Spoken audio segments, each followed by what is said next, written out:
22 अप्रैल 2025 को जम्मू कश्मीर के पहलगाम में बाईसरण घाटी में हुए भीषण आतंकी हमले ने इस तनाव को नई ऊंचाइयों तक पहुंचा दिया। इस हमले में 27 लोग मारे गए, जिनमें 25 हिंदू पर्यटक, एक ईसाई पर्यटक और एक स्थानीय मुस्लिम शामिल थे, जबकि 20 से अधिक लोग घायल हुए। इस हमले की जिम्मेदारी दी रेसिस्टेंस फ्रंट (TRF) ने ली, जिसे भारत ने पाकिस्तान समर्थित आतंकी संगठन करार दिया। भारत ने इस हमले को पाकिस्तान की ओर से प्रायोजित बताया, जबकि पाकिस्तान ने इन आरोपों को सिरे से खारिज कर दिया। घटना के बाद दोनों देशों के बीच राजनयिक और सैन्य तनाव तेजी से बढ़ा। भारत ने पाकिस्तानी राजनयिकों को निष्कासित कर दिया, अपनी राजनयिक सेवाएं निलंबित की, वीजा सेवाएं बंद की और 1960 के सिंधु जल संधि से हटने की घोषणा की। जवाब में पाकिस्तान ने भारतीय राजनयिकों को निष्कासित किया, व्यापार बंद किया, भारतीय विमानों के लिए अपनी हवाई सीमा बंद की और शिमला समझौते को निलंबित कर दिया। इस तनाव ने नियंत्रण रेखा LOC पर सैन्य झड़पों को और तेज कर दिया। 7 मई 2025 को भारत ने ऑपरेशन सिंदूर शुरू किया, जिसे भारतीय सेना ने आतंकी बुनियादी ढांचे को नष्ट करने के लिए एक सटीक और लक्षित ऑपरेशन बताया। इस ऑपरेशन के तहत भारत ने पाकिस्तान और पाकिस्तान प्रशासित कश्मीर (POK) में 9 आतंकी ठिकानों पर हवाई और मिसाइल हमले किए।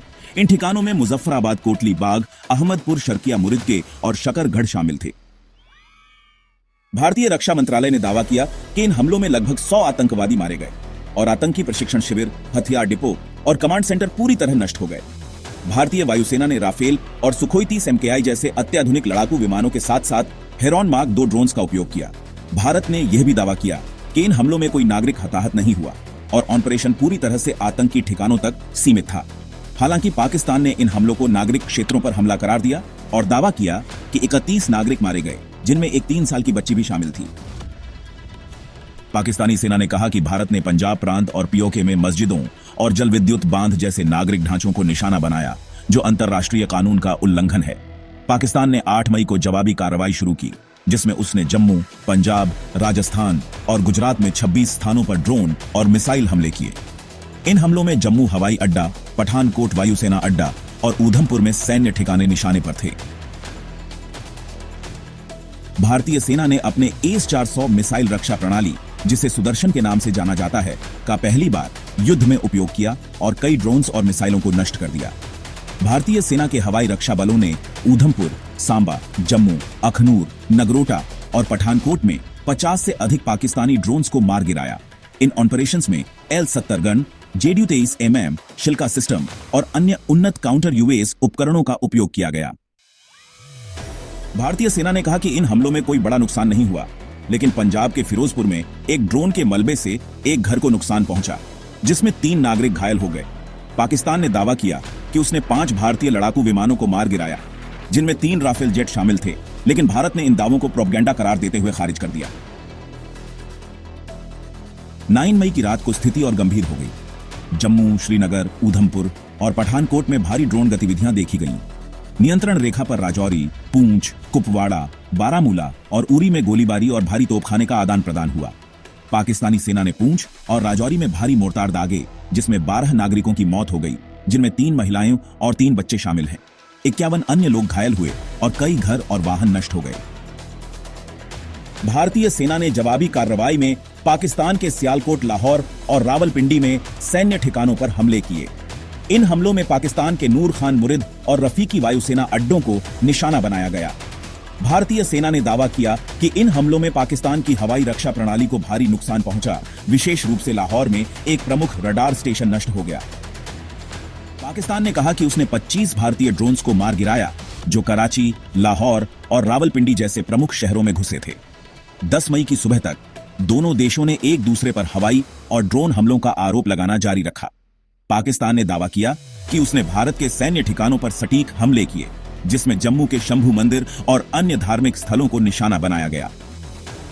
भारत ने इन दावों को झूठा और भड़काऊ बताया और कहा कि पाकिस्तान नागरिक क्षेत्रों को निशाना बना रहा है। भारतीय सेना ने सियालकोट के लूनी में एक आतंकी लॉन्च पैड को नष्ट कर दिया और सांबा जिले में एक बड़ी घुसपैठ की कोशिश। भारत पाकिस्तान के बीच बढ़ते तनाव को देखते हुए नागरिक सुरक्षा के प्रभावी उपाय शुरू कर दिए गए हैं। 1971 की जंग की याद दिलाते हुए एयर रेड सायरन, ब्लैकआउट और निकासी अभ्यास जैसे कदम उठाए जा रहे हैं। अंतर्राष्ट्रीय समुदाय भी इस संकट पर नजर बनाए हुए है। अमेरिका के विदेश मंत्री मार्को रूबियो ने दोनों देशों से सीधी बातचीत बहाल करने की अपील की है ताकि किसी भी गलतफहमी से बचा जा सके।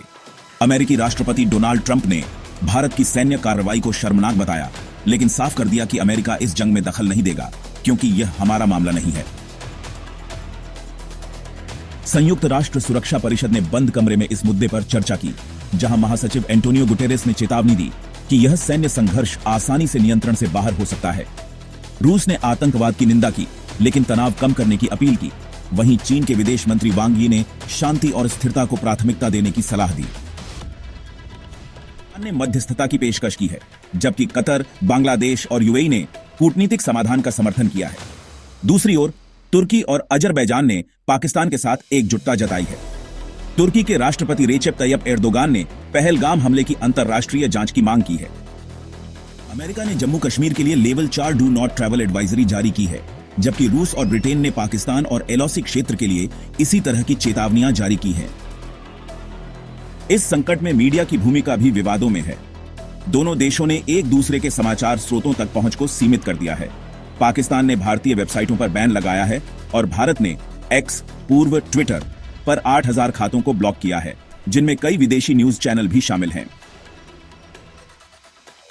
सोशल मीडिया पर गलत सूचनाएं और भ्रामक वीडियो तेजी से फैल रहे हैं। एक पाकिस्तानी वीडियो में दावा किया गया कि एक 20 राज बटालियन ने भारतीय चौकी को नष्ट कर दिया है, जिसे भारतीय अधिकारियों ने फर्जी बताया।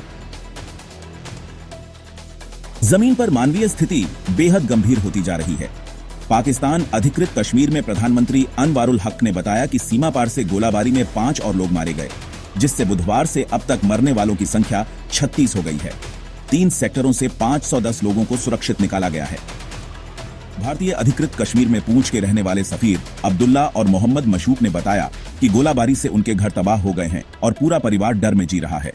अब्दुल्ला कहते हैं, हर घंटा ऐसा लगता है जैसे ये हमारा आखिरी हो सकता है। वहीं मशूक ने दोनों सरकारों से इस पागलपन को रोकने की अपील की। पंजाब में लोगों ने घबराकर जरूरी सामान की खरीद शुरू कर दी है। कश्मीर और पंजाब के स्कूल बंद कर दिए गए हैं। कई वाणिज्यिक उड़ानों को रद्द किया गया है और उत्तरी भारत की ओर हवाई यात्रा सीमित कर दी गई है।